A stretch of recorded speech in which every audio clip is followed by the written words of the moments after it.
يا مساء الكرياتيفيتي عليكم يا حبايب قلبي. النهارده قررت اعلمكم ازاي تعملوا ضباب لفيديو او بلور لفيديو على كاب كات، وازاي تعملوا زوم ان وزوم اوت، وهتعملوا فيديو زي ده كده. لو حابين تكملوا اشوفكم بعد الانترو.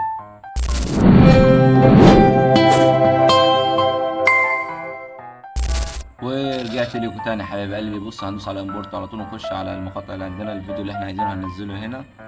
تمام، فكده حابين نضيفه هنسحبه تحت على الشريط بتاع المهام، وهشغله لكم عشان تشوفوا عامل ازاي. الاول اهو اوريكم. زي ما انتم شايفين كده بيتحرك. تمام، عايزين نعمله ضباب. هنخش على ال اسمه ايه ده، الافكتس عندنا. هنلاقي حاجه اسمها لينس عدسات. هنخش على اللينس، هنلاقي اول واحده على شكل ضباب دي.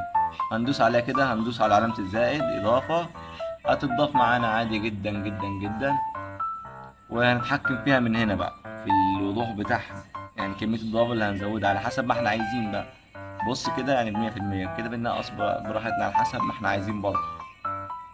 تمام، فبعد كده هعلمكم طريقة عمل الزوم ان والزوم اوت. هي سهلة جدا، مش صعبة ولا اي حاجة، اي حد ممكن يعملها في ثواني.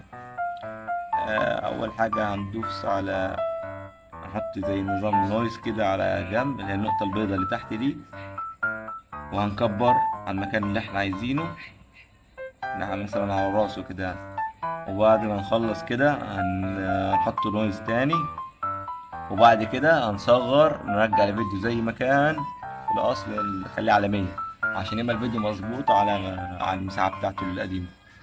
كده الفيديو رجع زي ما هو. بعد ما رجع ندوس نويز تاني، نحط نويز تاني بس. وبعد كده هجرب الفيديو، اتفرج. بص بقى دلوقتي هيعمل ايه.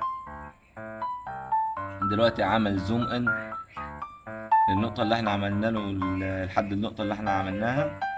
بعد كده هيعمل زوم اوت تاني، اللي هي النويز التانية اللي حطيناها في الآخر. وبس كده صح. كده تكون خلصت حلقتنا النهاردة. قبل ما نمشي كده يا حبيب قلبي، ما تنساش تعمل سبسكرايب للقناة ولايك وشير للفيديو. وبس كده صح.